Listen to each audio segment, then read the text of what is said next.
ಸ್ನೇಹಿತರೆ, ಪಬ್ಲಿಕ್ ಸ್ಟುಡಿಯೋಕ್ಕೆ ಸ್ವಾಗತ ಸುಸ್ವಾಗತ. ಸ್ನೇಹಿತರೆ, ಇವತ್ತಿನ ಸಂಚಿಕೆಯಲ್ಲಿ ಮಹಾಭಾರತದ ಒಂದಿಷ್ಟು ನೋಟವನ್ನು ಹೇಳಲು ನಾವು ಪ್ರಯತ್ನವನ್ನು ಮಾಡುತ್ತೇವೆ. ಸ್ನೇಹಿತರೆ, ಮಹಾಭಾರತ ಮತ್ತು ರಾಮಾಯಣ ಪ್ರಾಚೀನ ಭಾರತ ಎರಡು ಪ್ರಮುಖ ಸಂಸ್ಕೃತ ಮಹಾಕಾವ್ಯವಾಗಿದ್ದು ಇವುಗಳನ್ನು ಹಿಂದೂ ಧರ್ಮದಲ್ಲಿ ಪೂಜಿಸುತ್ತಾರೆ. ಮಹಾಭಾರತದ ಇದು ಕುರುಕ್ಷೇತ್ರ ಯುದ್ಧದ ಘಟನೆಗಳು ಮತ್ತು ನಂತರದ ಘಟನೆಗಳನ್ನು ವಿವರಿಸುತ್ತದೆ. ಇದು ರಾಜಮನೆತನದ ಸೋದರ ಸಂಬಂಧಿಗಳ ಎರಡು ಗುಂಪುಗಳಾದ ಕೌರವ ಮತ್ತು ಪಾಂಡವರ ನಡುವಿನ ಉತ್ತರಾಧಿಕಾರದ ಯುದ್ಧವಾಗಿದೆ ಎಂದು ತಿಳಿಸಬಹುದು.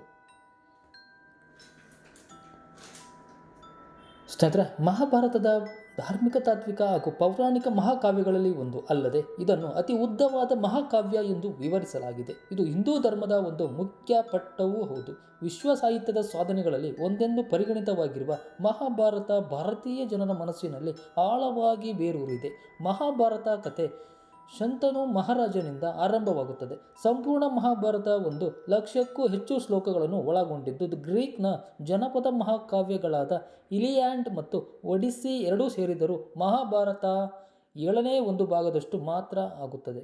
ಮಹಾಭಾರತದ ಪರ್ವ ಮತ್ತು 1,00,000 ಶ್ಲೋಕಗಳನ್ನು ಒಳಗೊಂಡ ಅದ್ಭುತ ಮಹಾಕಾವ್ಯವಾಗಿದೆ ಎಂದು ಹೇಳಬಹುದು. ಸ್ನೇಹಿತರೆ, ನಿಮಗೆಲ್ಲ ತಿಳಿದಿರುವಂತೆ ಮಹಾಭಾರತದಲ್ಲಿ ಪ್ರಮುಖ ಕೃತಿಗಳು ಮತ್ತು ಕಥೆಗಳಲ್ಲಿ ಭಗವದ್ಗೀತೆ, ದಮಯಂತಿಯ ಕತೆ, ಶಕುಂತಲೆ ಕತೆ, ಪುರೋರ ಮತ್ತು ಊರ್ವಶಿಯ ಕತೆ, ಸಾವಿತ್ರಿ ಮತ್ತು ಸತ್ಯವಾನ್ ಕತೆ ಹಾಗೂ ದೇವಯಾನಿಯ ಕತೆ, ಋಷ್ಯಶೃಂಗನ ಕತೆ ಮತ್ತು ರಾಮಾಯಣದ ಸಂಕ್ಷಿಪ್ತ ಆವೃತ್ತಿ ಸಾಮಾನ್ಯವಾಗಿ ತಮ್ಮದೇ ಆದ ಕೃತಿಗಳೆಂದು ಪರಿಗಣಿಸಲಾಗುತ್ತದೆ.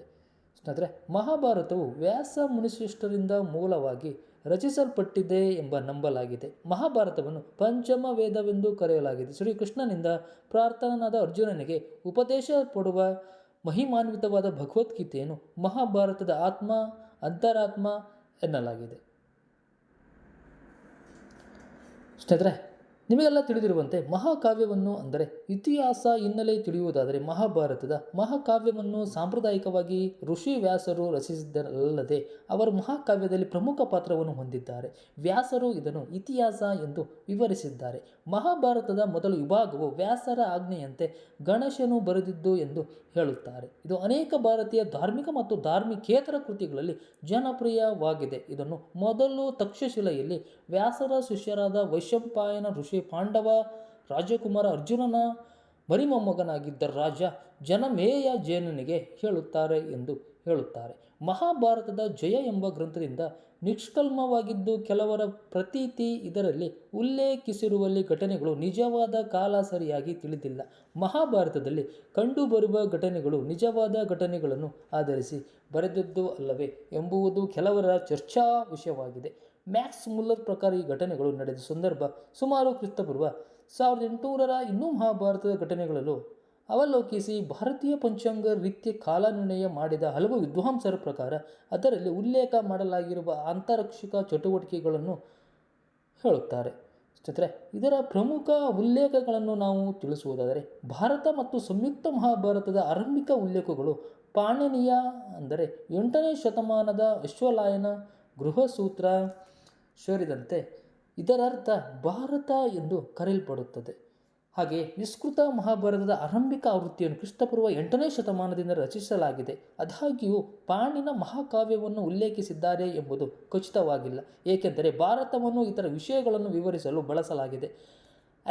ಅಲೆಕ್ಸಾಂಡರ್ ವೆಬರ್ ಭಾರತದ ಋಗ್ವೇದ ಬುಡಕಟ್ಟಿನ ಬಗ್ಗೆ ಉಲ್ಲೇಖಿಸುತ್ತಾರೆ. ಅಲ್ಲಿ ಒಬ್ಬ ಮಹಾನ್ ವ್ಯಕ್ತಿಯನ್ನು ಮಹಾಭಾರತ ಎಂದು ಗೊತ್ತುಪಡಿಸಲಾಗಿದೆ. ಆದಾಗ್ಯೂ ಪಾಣಿನಿಯು ಮಹಾಭಾರತದಲ್ಲಿ ಪಾತ್ರವಹಿಸುವ ಪಾತ್ರಗಳನ್ನು ಉಲ್ಲೇಖಿಸಿದಂತೆ ಮಹಾಕಾವ್ಯವು ಕೆಲವು ಭಾಗಗಳನ್ನು ಅವನ ದಿನಗಳಲ್ಲಿ ಈಗಾಗಲೇ ತಿಳಿದಿರಬಹುದು ಎಂದು ತಿಳಿಸಬಹುದು.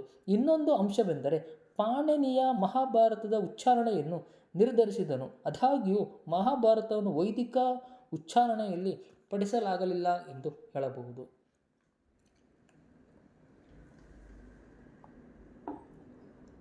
ಸ್ನೇಹಿತರೆ, ಮಹಾಭಾರತದೊಳಗಿನ ಹಲವಾರು ಕಥೆಗಳು ಶಾಸ್ತ್ರೀಯ ಸಂಸ್ಕೃತ ಸಾಹಿತ್ಯದಲ್ಲಿ ತಮ್ಮದೇ ಆದ ಪ್ರತ್ಯೇಕ ಗುರುತುಗಳನ್ನು ಪಡೆದುಕೊಂಡಿವೆ. ಉದಾಹರಣೆ ಎಂದರೆ ಪ್ರಖ್ಯಾತ ಸಂಸ್ಕೃತ ಕವಿ ಕಾಳಿದಾಸರು ಅಭಿಜ್ಞಾನ ಶಾಕುಂತಲ ಗುಪ್ತ ರಾಜವಂಶದ ಯುಗದಲ್ಲಿ ವಾಸಿಸುತ್ತಿದ್ದರು ಎಂದು ನಂಬಲಾಗಿದೆ. ಇದು ಮಹಾಭಾರತದ ಪೂರ್ವಭಾವಿ ಕಥೆಯನ್ನು ಆಧರಿಸಿದೆ. ಊರುಭಂಗ ಕಾಳಿದಾಸನಿಗಿಂತ ಮೊದಲು ಬದುಕಿದ್ದನೆಂಬ ನಂಬಲಾದ ಭಾಸ ಬರೆದ ಸಂಸ್ಕೃತ ನಾಟಕ ಭೀಮನಿಂದ ತೊಡೆಗಳನ್ನು ಸೀಳುವ ಮೂಲಕ ದುರ್ಯೋಧನನ ವಧೆಯನ್ನು ಆಧರಿಸಿದೆ ಎಂದು ತಿಳಿಸಬಹುದು.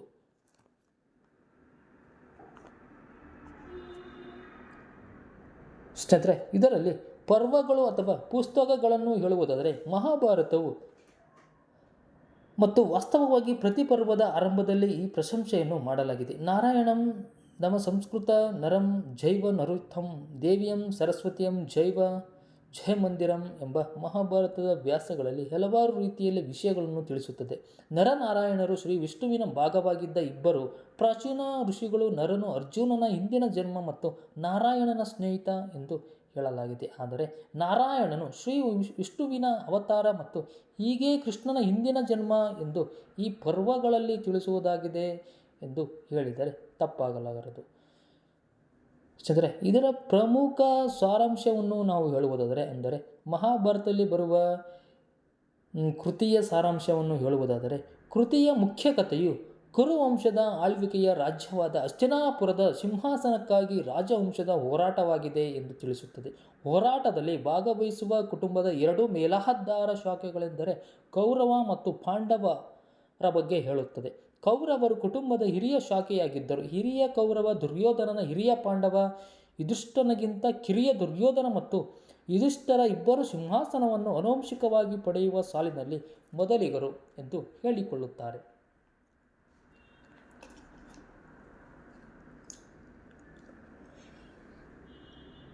ಸ್ನೇಹಿತರೆ, ನಿಮಗೆಲ್ಲ ತಿಳಿದಿರುವಂತೆ ಈ ಹೋರಾಟವು ಕುರುಕ್ಷೇತ್ರದ ಮಹಾಯುದ್ಧದಲ್ಲಿ ಕೊನೆಗೊಳ್ಳುತ್ತದೆ. ಇದರಲ್ಲಿ ಪಾಂಡವರು ಅಂತಿಮವಾಗಿ ವಿಜಯಶಾಲಿಯಾಗುತ್ತಾರೆ. ಕದನವು ರಕ್ತ ಸಂಬಂಧದ ಮತ್ತು ಸ್ನೇಹದ ಸಂಕೀರ್ಣ ಘರ್ಷಣೆಗಳನ್ನು ಉಂಟು ಮಾಡುತ್ತದೆ. ಕುಟುಂಬದ ನಿಷ್ಠೆಯ ನಿದರ್ಶನಗಳಲ್ಲಿ ಮತ್ತು ಕರ್ತವ್ಯವು ಸರಿಯಾದಕ್ಕಿಂತ ಆದ್ಯತೆಯನ್ನು ತೆಗೆದುಕೊಳ್ಳುತ್ತದೆ, ಜೊತೆಗೆ ಸಂಭಾಷಣೆಯನ್ನು ಉಂಟು ಮಾಡುತ್ತದೆ ಎಂದು ತಿಳಿಯಬಹುದು.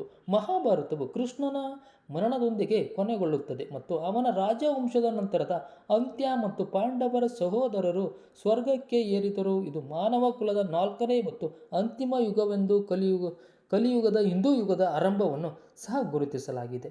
ಇದರಲ್ಲಿ ಬರುವ ಪ್ರಮುಖ ಪಾತ್ರಧಾರಿಗಳು ಎಂದರೆ ಮಹಾಭಾರತದಲ್ಲಿ ಬರುವ ಮುಖ್ಯ ಪಾತ್ರಗಳನ್ನು ತಿಳಿಯುವುದಾದರೆ ಭೀಷ್ಮ ಮಹಾಭಾರತದಲ್ಲಿ ಒಂದು ಪ್ರಮುಖ ಪಾತ್ರ. ಈತ ಶಾಂತನು ಮತ್ತು ಗಂಗೆಯರ ಪುತ್ರ. ಶಾಂತನು ಚಕ್ರವರ್ತಿಗೆ ಗಂಗೆಯಲ್ಲಿ ಜನಿಸಿದ 8 ಪುತ್ರರಲ್ಲಿ ಕೊನೆಯವನು. ದೇವವೃತ ಸತ್ಯವೃತ ಈತನ ಮೊದಲ ಹೆಸರು. ಅಷ್ಟವಸ್ತುಗಳನ್ನೊಬ್ಬನಾದನು. ಇವನು ವಸಿಷ್ಠ ಮುನಿಯ ಶಾಪದಿಂದ ಭೂಮಿಯಲ್ಲಿ ಅವತರಿಸುತ್ತಾನೆ. ಈತನು ಶಾಸ್ತ್ರಜ್ಞಾನವನ್ನು ದೇವರ್ಷಿ ಬ್ರಹ್ಮಸ್ಮೃತಿಯಿಂದ ಶಸ್ತ್ರವಿದ್ಯೆಗಳನ್ನು ಋಷಿ ಭಾರದ್ವಾಜ ಪರಶುರಾಮರಿಂದಲೂ ಕಲಿತನು. ತನ್ನ ತಂದೆ ಶಂತುವಿನ ಸುಖಕ್ಕೋಸ್ಕರ ಆಜೀವನ ಬ್ರಹ್ಮಚರ್ಯ ಪಾಲಿಸುವ ಪ್ರತಿಜ್ಞೆಯನ್ನು ಮಾಡುತ್ತಾನೆ. ಮತ್ತು ಪಾಂಡವರು ಪಾಂಡು ಹಾಗೂ ಕುಂತಿಯ ಮಕ್ಕಳು. ಋಷಿಯ ಶಾಪದಿಂದ ಮಕ್ಕಳನ್ನು ಪಾಂಡು ಪಡೆಯಲಾಗಿದ್ದರು. ಕುಂತಿಗೆ ದೊರೆತಿದ್ದ ದುರ್ವಾಸನ ಮುನಿಯ ವರವನ್ನು ಉಪಯೋಗಿಸಿ ಕುಂತಿ ಮತ್ತು ಮಾದ್ರಿ ಪಾಂಡವರನ್ನು ಮಕ್ಕಳಾಗಿ ಪಡೆಯುತ್ತಾರೆ. 5 ಪಾಂಡವರು ಕುಂತಿಯಲ್ಲಿ ಯುಧಿಷ್ಠ, ಭೀಮ, ಅರ್ಜುನ ಹಾಗೂ ಮಾದ್ರಿಯಲ್ಲಿ ನಕುಲ ಮತ್ತು ಸಹದೇವ ಜನಿಸಿದರು. ಮಹಾಭಾರತದ ಯುದ್ಧ ಪಾಂಡವರು ಮತ್ತು ಅವರ ದಾಯಾದಿಗಳಾದ ಕೌರವರ ನಡುವೆ ನಡೆಯುತ್ತದೆ. ದ್ರೌಪದಿ ಭಾರತೀಯ ಸಾಹಿತ್ಯದ ಪ್ರಸಿದ್ಧ ಸ್ತ್ರೀ ಪಾತ್ರಗಳಲ್ಲಿ ದ್ರೌಪದಿಯ ಪಾತ್ರವು ಒಂದು. ಪಾಂಚಾಲ ರಾಜ್ಯ ದೃಪದನ ಅಗ್ನಿಪುತ್ರಿ ಹಾಗೂ ದ್ರೌಪದಿಯು 5 ಪಾಂಡವರ ಪತ್ನಿ. ಮಹಾಭಾರತದ ಅತ್ಯಂತ ಸಂಕೀರ್ಣವಾದ ಪಾತ್ರಗಳಲ್ಲಿ ದ್ರೌಪದಿಯ ಪಾತ್ರ ಅದ್ಭುತವಾಗಿದೆ ಎಂದು ಹೇಳಬಹುದು. ಕೌರವರು ಪಾಂಡುವಿನ ಅಣ್ಣ ಧೃತರಾಷ್ಟ್ರನ ಮಕ್ಕಳು. ಒಟ್ಟು 100 ಕೌರವರು. ಇವರಲ್ಲಿ ಹಿರಿಯರು ದುರ್ಯೋಧನ ಮತ್ತು ದುಶ್ಯಾಸನ ಕೊನೆಯವಳು ಎಂದು ಹೇಳಬಹುದು. ಕರ್ಣನ ಪಾತ್ರ ಮಹಾಭಾರತದ ದುರಂತ ಪಾತ್ರಗಳಲ್ಲಿ ಒಂದು. ಮದುವೆಗೆ ಮೊದಲು ಸೂರ್ಯನಿಂದ ಕುಂತಿಯ ಮಗನಾಗಿ ಹುಟ್ಟುವ ಕರ್ಣನು ಕುಂತಿ ನದಿಯಲ್ಲಿ ತೇಲಿ ಬಿಡುತ್ತಾಳೆ. ಸೂತನೊಬ್ಬನ ಮನೆಯಲ್ಲಿ ಬೆಳೆಯುವ ಕರ್ಣ ಪರಶುರಾಮನಿಂದ ಶಿಕ್ಷಣವನ್ನು ಪಡೆದು ಶಾಪವನ್ನು ಪಡೆಯುತ್ತಾನೆ. ಕರ್ಣನು ದುರ್ಯೋಧನ ಆಪ್ತ ಗೆಳೆಯ. ಅಂಗದ ರಾಜ್ಯದ ದೊರೆ. ಕೊನೆಗೂ ಮಹಾಭಾರತದ ಯುದ್ಧದ ಸಮಯದಲ್ಲಿ ಪರಶುರಾಮನ ಶಾಪದ ಕಾರಣ ತನ್ನ ವಿದ್ಯೆ ಮರೆತು ಹೋಗಿ ರಥಮಣ್ಣಿನಲ್ಲಿ ಹೂತಿದ್ದಾಗ ಅರ್ಜುನನ ಬಾಣದಿಂದ ಸಾಯುತ್ತಾನೆ ಎಂದು ತಿಳಿಯಬಹುದು. ಸ್ನೇಹಿತರೆ, ಈ ಮಹಾಭಾರತದ ಪ್ರಮುಖ ತತ್ವಶಾಸ್ತ್ರದ ಬಗ್ಗೆ ನಾವು ಹೇಳುವುದಾದರೆ ಮಹಾಭಾರತದ ವಿಶಾಲವಾದ ತತ್ವಶಾಸ್ತ್ರವನ್ನು ಒಳಗೊಂಡು ಗ್ರಂಥ. ಕೆಲವರು ಇದನ್ನು 5ನೇ ವೇದ ಎಂದು ಕರೆದಿದ್ದಾರೆ. ಮಹಾಭಾರತದ ತಾತ್ವಿಕ ಬೇರುಗಳು ಇರುವುದು ವೈದಿಕ ತತ್ವಶಾಸ್ತ್ರದಲ್ಲಿ. ಮಹಾಭಾರತದ ಒಂದು ಶ್ಲೋಕ ಹೇಳುವಂತೆ ಅದರ ಮುಖ್ಯ ಗುರಿ 4 ಪುರುಷಾರ್ಥಗಳನ್ನು ತಿಳಿಸಿಕೊಂಡು ಅರ್ಥ, ಕಾಮ, ಧರ್ಮ ಮತ್ತು ಮೋಕ್ಷದ ಬಗ್ಗೆ ಅರ್ಥವನ್ನು ನೀಡುತ್ತದೆ ಎಂದು ಕೆಲವರು ಹೇಳುತ್ತಾರೆ. ಮಹಾಭಾರತದ ಅನೇಕ ಭಾಗಗಳು, ಉಪಕಥೆಗಳು ಮತ್ತು ಉಪಗ್ರಂಥಗಳು ಪ್ರಾಚೀನ ಭಾರತದ ವಿವಿಧ ತತ್ವಶಾಸ್ತ್ರಗಳನ್ನು ವರ್ಣಿಸುತ್ತವೆ. ವೇದಾಂತ, ಸಾಂಖ್ಯ, ಯೋಗ, ಪಂಚರಾತ್ರ ಯೋಗ ಮೊದಲಾದ ತಾತ್ವಿಕ ಸಂಪ್ರದಾಯಗಳನ್ನು ಒಳಗೊಂಡು ಮಹಾಭಾರತ ಭಾರತೀಯ ತತ್ವಶಾಸ್ತ್ರದ ಮುಖ್ಯ ಆಕಾರಗಳಲ್ಲಿ ಒಂದು ಹೌದು. ವಿವಿಧ ತಾತ್ವಿಕ ನೆಲೆಗಟ್ಟುಗಳು ಮಧ್ಯೆ ಅವುಗಳ ಬಗೆಗಿನ ಸಹಿಷ್ಣುತೆಯ ಮಹಾಭಾರತದ ತತ್ವಶಾಸ್ತ್ರದಲ್ಲಿ ಕಂಡುಬರುತ್ತದೆ. ಮಹಾಭಾರತದಲ್ಲಿ ವೈಶಂಪಾಯನ ಜನಮೇಯಿಸಿದ ಈ ಕಥೆಯನ್ನು ಹೇಳುತ್ತಾರೆ. ಅಂದರೆ ಮಹಾಭಾರತದಲ್ಲಿ ಆಧ್ಯಾತ್ಮಿಕ ತತ್ವಶಾಸ್ತ್ರವಲ್ಲದೆ ಸಮಾಜಶಾಸ್ತ್ರ, ಅರ್ಥಶಾಸ್ತ್ರ, ರಾಜನೀತಿ, ಯುದ್ಧನೀತಿ, ಖಗೋಳಶಾಸ್ತ್ರ ಮೊದಲಾದ ವಿಷಯಗಳ ಬಗ್ಗೆ ಬಹಳಷ್ಟು ಮಾಹಿತಿಯನ್ನು ನೀಡಿದ್ದಾರೆ ಎಂದು ತಿಳಿಸಬಹುದು. ಸ್ನೇಹಿತರೆ, ಇವತ್ತಿನ ಸಂಚಿಕೆಯಲ್ಲಿ ಮಹಾಭಾರತ ಒಂದಿಷ್ಟು ವಿಷಯಗಳನ್ನು ಹೇಳಲು ನಾವು ಪ್ರಯತ್ನವನ್ನು ಮಾಡಿದ್ದೇವೆ. ನಮಸ್ಕಾರಗಳು ಸ್ನೇಹಿತರೆ.